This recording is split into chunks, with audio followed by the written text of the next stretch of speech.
Welcome to my channel literature and life. दोस्तों, आप सबका मेरे चैनल लिटरेचर और लाइफ पर स्वागत है।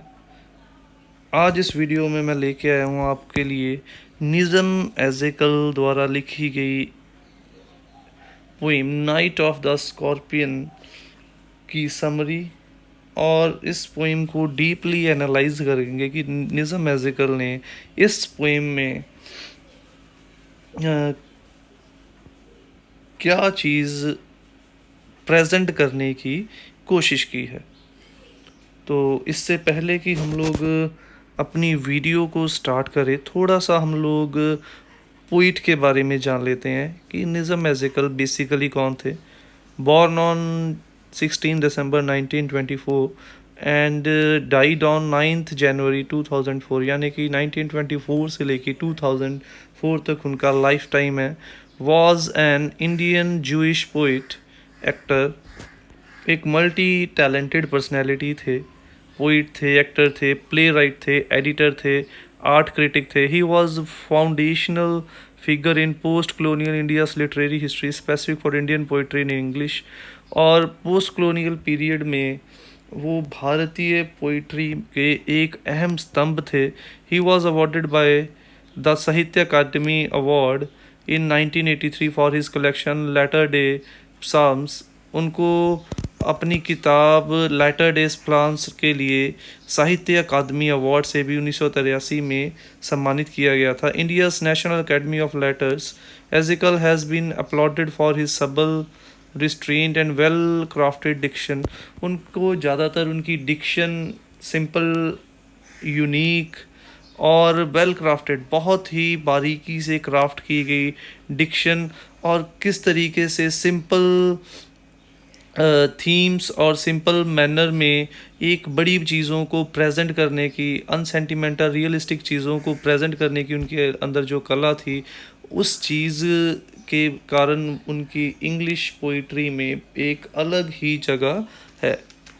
Ezekiel enriched and established Indian language poetry through his modernist innovations and technique, which enlarged Indian English literature, moving it beyond purely spiritual and Orientalist theme to include a wider range of concern and interest, including familial events, individual angst and skeptical societal introspection.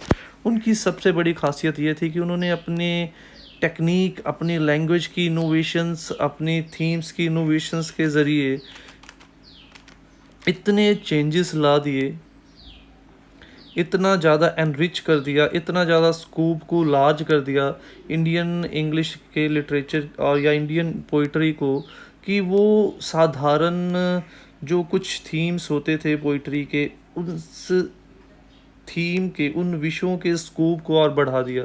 अब उसके अंदर केवल आध्यात्मिक या orientalist theme नहीं थे, उसके अंदर एक अलग वाइड रेंज के थीम्स आ चुके थे, जिसमें कुछ फेमिलियर इवेंट्स भी थे, जिसमें समाज की अलग अलग स्केप्टिकल, अलग अलग प्रकार की सोचों के ऊपर सोचों को व्यक्त करती पोइट्री भी थी। जैसे कि हम लोगों ने इनकी पोइम पढ़ी है good bye party to miss Pushpa TS. उसमें भी इन्होंने एक यूनिक तरीके से, ह्यूमरस तरीके से सोसाइटी के ऊपर व्यंग कसा था, इंडियन सोसाइटी के ऊपर। और इस पोइम में भी हम लोग देखेंगे किस प्रकार से एक ही सिंपल इंसिडेंट को उन्होंने अलग अलग फेसेट्स ऑफ इंडियन सोसाइटी को व्यक्त करने के लिए किस प्रकार से यूज़ किया है।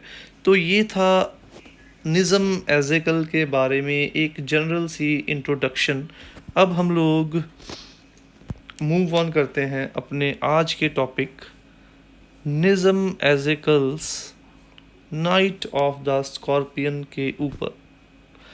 स्कॉर्पियन बेसिकली बिच्छू, नाइट ऑफ द स्कॉर्पियन क्या है? Basically night of the scorpion poet ने अपनी लाइफ की एक उस घटना को बताया है जिसमें पोइट ने बताया कि किस प्रकार से बचपन में बरसात की एक रात में एक बिच्छू ने उसकी माँ को कैसे काट लिया था, और किस प्रकार से फिर लोगों ने उसकी माँ की मदद करने की कोशिश की थी और किस प्रकार से माँ ने ठीक होने के बाद रिएक्शन दिया था। और इस पोइम के अंदर हम लोग 3 फेसिट्स ऑफ इंडियन सोसाइटी को ऑब्ज़र्व करेंगे। एक, किस प्रकार से एक समय पर भारतीय समाज के अंदर परिवार और समाज के बीच मजबूत रिश्ता हुआ करता था। दूसरा, कि किस प्रकार से गांव के लोग हर चीज़ को अंधविश्वास के साथ जोड़ के देखते थे। तीसरा, कि पोइट का फादर किस प्रकार से बाकी गांव वालों से डिफरेंट था, वो अंधविश्वासी नहीं था, वो रैशनलिस्ट था, सेप्टिक था। और किस प्रकार से लास्ट में सबसे बड़ा मैसेज जो देने की कोशिश की है कि किस प्रकार से जो माएँ हैं या पेरेंट्स हैं सेल्फलेस लव और सेक्रीफाइस करने के लिए अपने बच्चों के लिए तैयार रहते हैं। तो ये 4 मेन थीम्स हमें इस पोइम में देखने को मिलेंगे। ये हम लोगों ने एक ब्रीफ इंट्रोडक्शन दी है थीम्स की। अब धीरे धीरे करके हम लोग इन थीम्स को एलेबोरेट करेंगे। The poem Night of the Scorpion by Nizam Ezekiel is one of the poem which represent different facets of rural life in India। ये एक ऐसी पोइम है निज़म एज़ेकल के द्वारा जो भारतीय रूरल लाइफ के, भारतीय गाँव वालों की लाइफ के अलग अलग पहलू, अलग अलग एंगल्स को व्यक्त करता है। It is basically about an incident that the poet has not forgotten in his life. ये पोइट की ज़िंदगी के एक ऐसे इंसिडेंट, एक ऐसे हादसे के बारे में है जिस इंसिडेंट को पोइट अभी तक नहीं भुला पाया। It was a night when a scorpion bit his mother and all the villagers did irrational thing rather than helping her।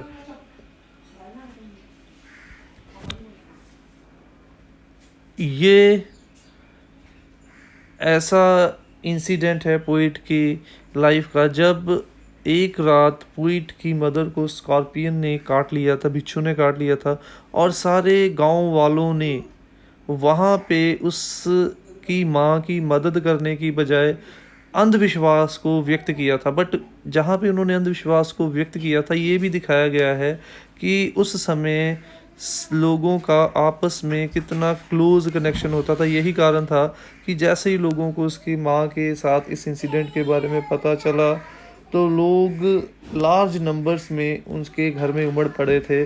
अपनी तरफ से तो वो मदद करने आए थे बट जैसी उनकी सोच थी उसके मुताबिक वो एक्शन करते रहे जो मदद की बजाय सुपरस्टिशियस बिलीव्स निकलती हैं बाद में। I remember the night my mother was stung by a scorpion। 10 hours of steady rain had driven him to crawl beneath a sack of rice, parting with his poison flash of diabolic। diabolic वैसे होती है दो धारी, तो यहाँ पे क्योंकि बिच्छू की जो पूंछ होती है उसी में डंक होता है, वो भी दो धारी होती है, तो इसीलिए यहाँ पे बिच्छू की पूंछ को एक ऐसी तलवार के साथ कंपेयर किया गया है जो कि दो धारी तलवार है। In the dark room he risked the rain again. In the opening lines the poet tells about an incident when his mother was stung by a scorpion. तो पोइम की स्टार्टिंग में ही पोइट उस हादसे के बारे में हमें बता रहा है जब पोइट की मदर को एक बिच्छू ने काट लिया था। He remembers that night of childhood when his mother was stung by an scorpion. वो कहता है कि वो आज भी उस अपने बचपन की उस रात को कभी भूला नहीं है जब उसकी मदर को एक बिच्छू ने डंक मार दिया था। He tells that it was dark and rainy night and it was continuously raining for 10 hours।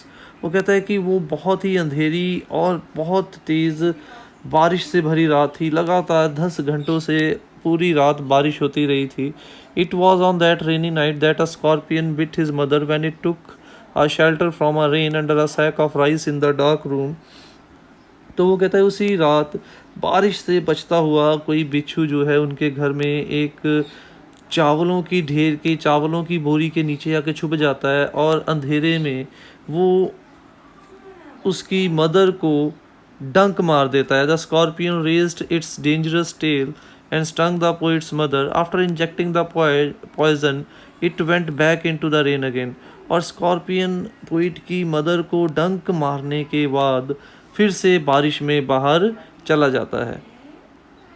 So, if we see at first instance, the poem seems to be about an ordinary incident which can happen to any one of us, but through this incident, the poet has presented different facets of rural life. तो अगर हम लोग पहली नज़र में देखें तो ये एक साधारण सा इंसिडेंट है जो हम में से कईयों के साथ हो जाता है जब हम लोग किसी न किसी विषैली चीज़ से डंक मार दिया जाता है। हमें बचपन में हमारे साथ भी ऐसा हुआ होगा। तो ये एक साधारण सा इंसिडेंट है अगर हम लोग पहली नज़र में देखें कि उसकी माँ को बिच्छू ने डंक मार दिया, बट उसने पोइटिक टैलेंट का हमें इसी चीज़ से अंदाज़ा हो जाता है कि किस प्रकार से उन्होंने अपने पोइटिक टैलेंट के ज़रिए एक साधारण इंसिडेंट को भारत के रूरल लाइफ के अलग अलग पहलू दिखाने के लिए किस प्रकार से उस साधारण इंसिडेंट को यूज़ किया है। The peasants came like swarms of flies and बर्ज the name of God 100 times to paralyse the evil one. तो पहले पैराग्राफ में हम लोगों को एक ब्रीफ इंट्रोडक्शन दे दी गई है पहले स्टेंजा के अंदर कि किस प्रकार से पोइट ने अपनी लाइफ के उस इंसिडेंट के बारे में हमें बताया जो अभी तक वो भूला नहीं। और वो इंसिडेंट है उसकी मदर का बिच्छू के द्वारा एक रात को डंक मारा जाना। और दिखने में एक साधारण सा इंसिडेंट है, बट उसकी इंसिडेंट के ज़रिए पोइट ने बहुत सारे चीज़ों को प्रेजेंट करने की कोशिश की है। और पहली चीज़ जो पोइट प्रेजेंट कर रहा है वो हम लोग इस स्टैंजा में पढ़ेंगे। In this stanza the poet has also presented the relationship between the family and the village community. तो जो सबसे पहली चीज़ पोइट ने पेश की है, जैसे कि हम लोग जानते हैं हमारी यूनिट का नाम ही रिलेशनशिप है। समाज में अलग अलग प्रकार के रिश्तों के बारे में बताया गया। इस पोइम के अंदर दो प्रकार के रिश्ते आएंगे, एक है परिवार का समाज के साथ, दूसरा है माँ का अपने बच्चों के साथ। अब पहला रिश्ता आ गया इस पोइम का, वो है कि एक टाइम था कि कितना मजबूत कितना क्लोज रिलेशनशिप होता था परिवार का समाज के साथ। The poet has tried to present how much closely society was attached with one another at time. The poet tells that after hearing about this incident the peasants came like swarms of flies to the poet's house. Poet बताता है कि किस प्रकार से इस हादसे की खबर जैसे जैसे आसपास के लोगों को पता चलती गई, वो मधुमक्खियों के झुंड के जैसे पोइट के घर आते गए। अभी हम लोग देखेंगे कई गाँव में हम लोग देखते हैं आपको कहीं भी चोट लग जाती है, आपके घर में कोई बीमार है, कुछ अनएक्सपेक्टेड हो जाता है, तो लोग आपके घर पे उमड़ पड़ते हैं खबर लेने के लिए। तो ये जो लोगों का आना है ये अब धीरे धीरे करके कम होता जा रहा है relationship, specially in metropolitan cities, बड़े बड़े शहरों के अंदर। बट रूरल एरियाज़ में अब भी हम लोगों को ये क्लोज रिलेशनशिप देखने को मिल जाता है कि जब लोग झुंडों में घरों पे उमड़ जाते हैं जब हमारे साथ कोई प्रॉब्लम खड़ी होती है। यहाँ पे भी जब पोइट की मदर के साथ हुए हादसे के बारे में पता लगता है तो अपनी तरफ से वो गांव के सारे लोग पोइट और पोइट की फैमिली की मदद करने के लिए झुंडों में उनके घर पे उमड़ पड़ते हैं। This shows that there was a healthy relationship between the family and the community. ये दिखाता है कि उस समय बहुत ही बढ़िया स्ट्रॉन्ग और हेल्दी रिलेशनशिप होता था परिवार का समाज के साथ। So we see that they all came there to help his mother in large number.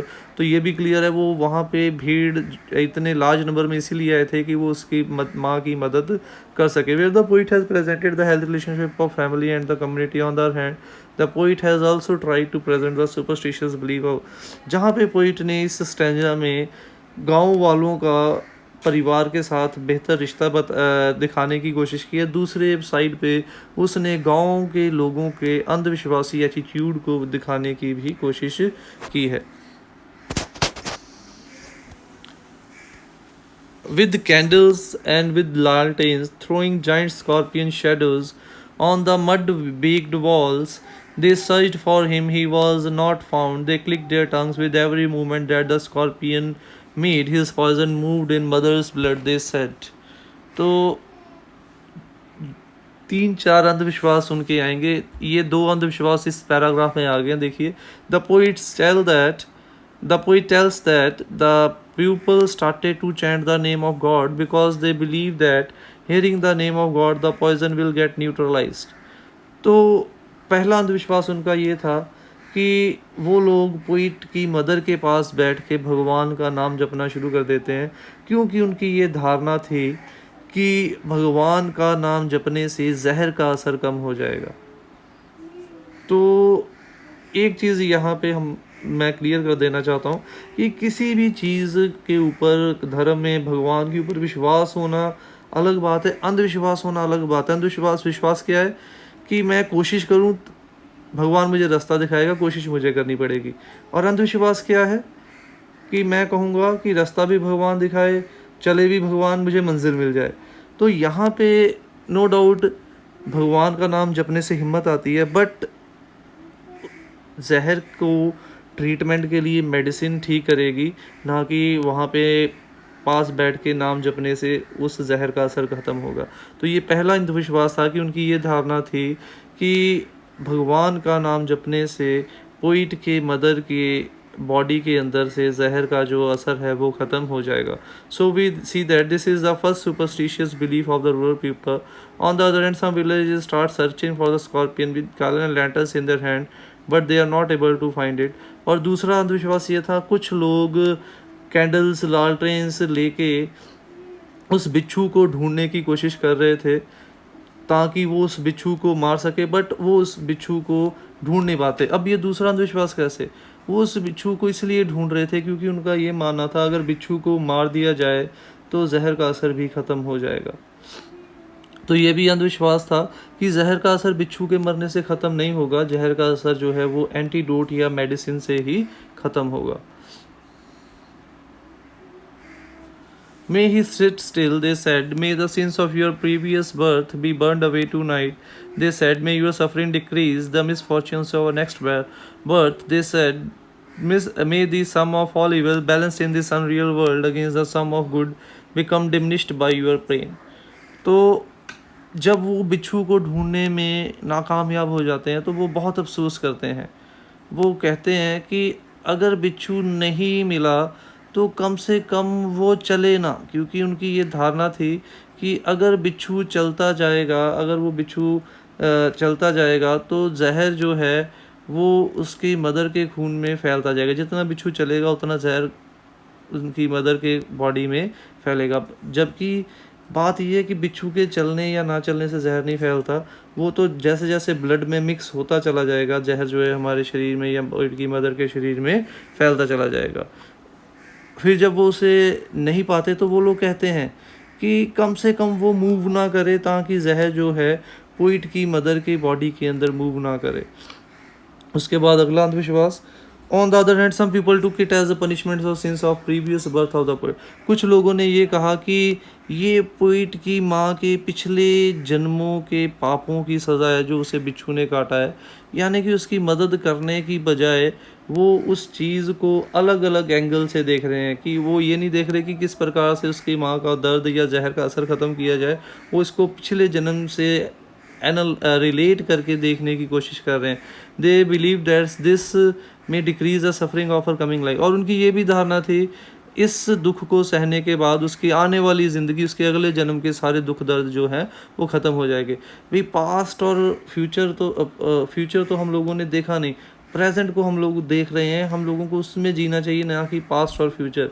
तो यहाँ पे भी लोगों का अंधविश्वास दिखता है कि वो इस इंसिडेंट को उसके पिछले कर्मों की सज़ा मानते हैं, इस दुख दर्द को वो ये मानते हैं कि इस दुख दर्द को सहने से उसके आने वाले जन्म की सज़ा, दुख दर्द कम हो जाएंगे। So we see that people are really superstitious about the incident and try to interpret according to their thinking. तो हम लोग ये क्लियरली देख सकते हैं कि लोग वाकई में बहुत अंधविश्वासी थे और अपनी अपनी सोच के मुताबिक उस इंसिडेंट को इंटरप्रेट करने की कोशिश कर रहे थे। They thought that this poison will bring balance between the sum of good and bad in the life of the poet's mother. वो कहते हैं कि ये जहर जो है पोइट की माँ की ज़िंदगी के अंदर अच्छे और बुरे कर्मों का हिसाब बराबर कर देंगे। वही हिसाब बराबर करते करते कहीं उसकी मदर की डेथ ना हो जाए, इस चीज़ से वो लोग इस चीज़ से वो लोग नावाकिफ़ थे।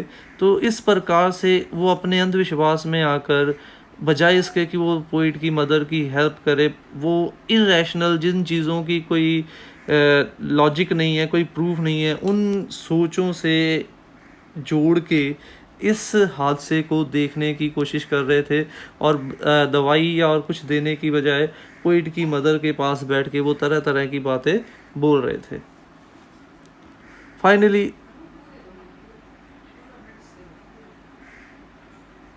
may the poison purify your flesh of desire and your spirit of ambition, they said. They sat around on the floor with my mother in the center, the piece of understanding on each face, more candle, more latte, more neighbors, more insects, and the endless rain. My mother twisted through and through, groaning on a mat. Further in the poem, the poet has presented another superstitious belief of the rural people, as he tells that they think that the poison will purify the flesh and soul of the poet's mother from the sins of her previous birth. तो एक और अंधविश्वासी धारणा व्यक्त की गई है। वो उनका मानना ये था, पॉइजन से उसकी आत्मा, उसके शरीर में प्योरिटी आ जाएगी और उसका जो आत्मा है वो पिछले जन्मों के कर्मों के बोझ से मुक्त हो जाएगा। तो ये भी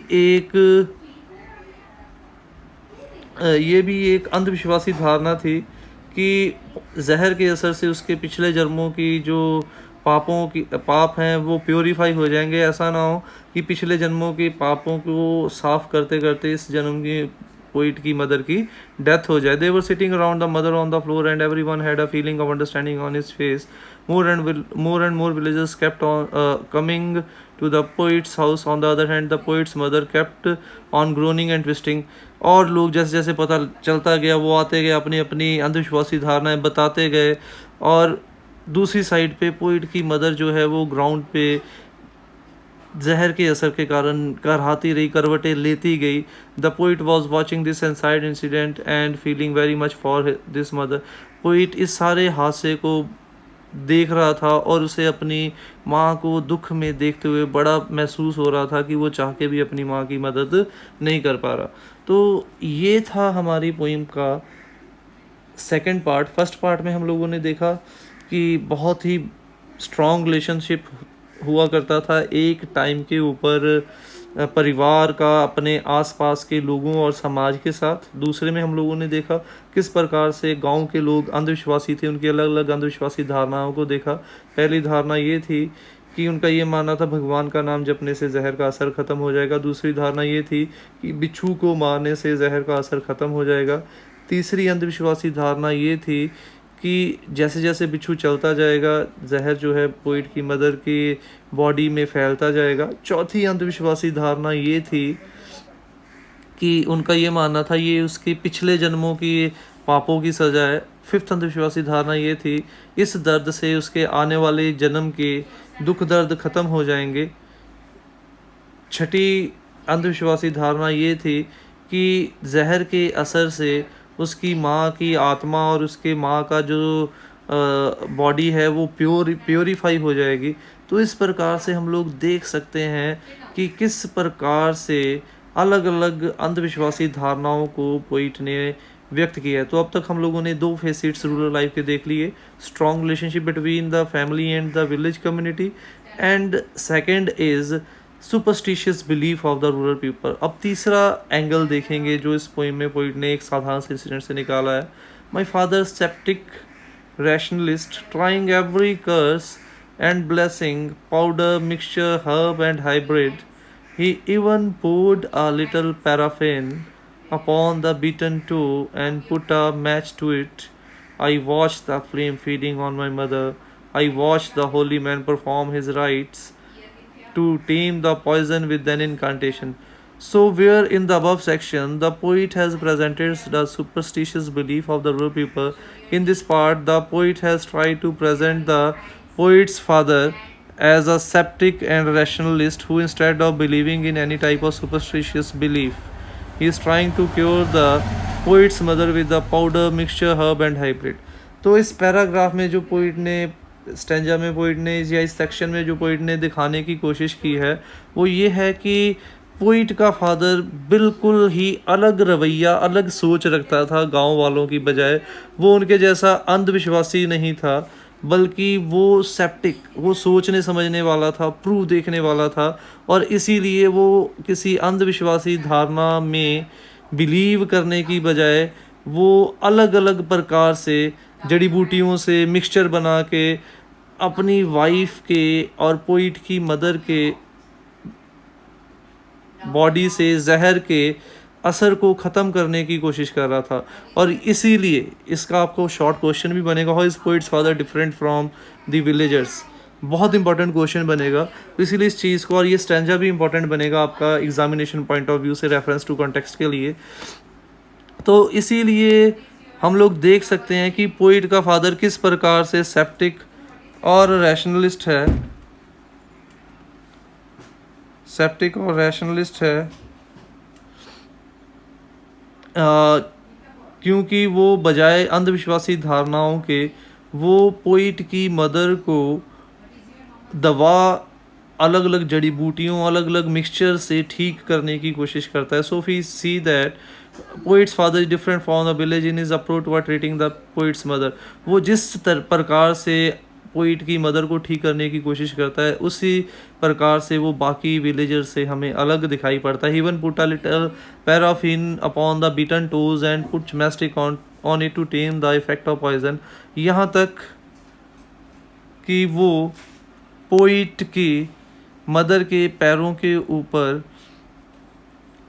पैराफिन मुश्कपूर को भी लगाता है और मैस्टिक, उसके ऊपर आग जला देता है ताकि जहर का असर ख़त्म हो सके। पोइट बड़े ही दुखी हृदय से अपनी मदर की बॉडी के ऊपर जलती हुई आग को देखता है, और ये सारे हादसे को देख कर उसे बहुत दुख होता है। On the other hand the priest arrived there to perform his rites. He try to cure the effect of poison by chanting rhyme.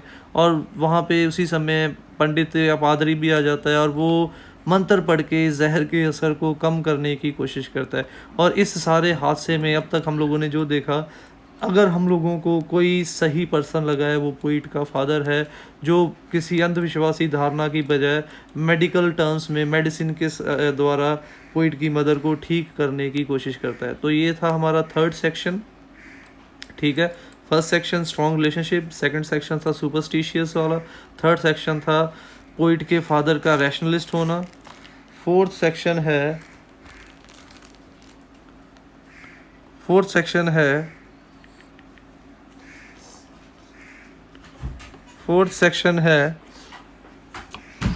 जो सबसे इम्पॉर्टेंट है, 2 लाइंस में पोइम का क्रक्स है, जिसके मैंने लेसन की स्टार्टिंग में बातें की थी।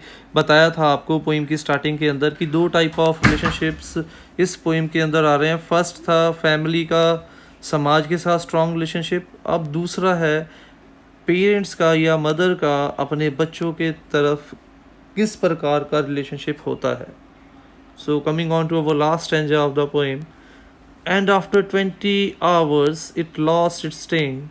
My mother only said, "Thank God the scorpion picked on me and spared my children." In the concluding stanza, the poet has presented the selfless love and sacrifice which every mother is ready to do for her children. The poet tells that after 20 hours of pain and suffering, when the mother of the poet regained her consciousness, she didn't complain anything to anyone. तो इस stanza के अंदर, इस concluding stanza के अंदर poet ने बताया है, उस चीज़ को प्रेजेंट किया है, निस्वार्थ प्यार माँ का और कुर्बानी की भावना जो माँ या पेरेंट्स के अंदर होती है अपने बच्चों के प्रति, उस भावना को व्यक्त करने की कोशिश की है। The poet tells that after 20 hours of pain and suffering, when the mother of the poet regained her consciousness, she didn't complain anything to anyone. 20 घंटों के दुख दर्द के बाद जब पोइट की माँ को होश आता है, जहर का असर ख़त्म हो जाता है, वो किसी के साथ किसी प्रकार की शिकायत नहीं करती। यहीं पे पोइट की मदर या हमारे पेरेंट्स हम लोगों से डिफरेंट, हमारे साथ कुछ होता है हम लोग कोसना शुरू कर देते हैं भगवान को, भगवान ने मेरे साथ ऐसा किया, उसने मेरे साथ ऐसा किया।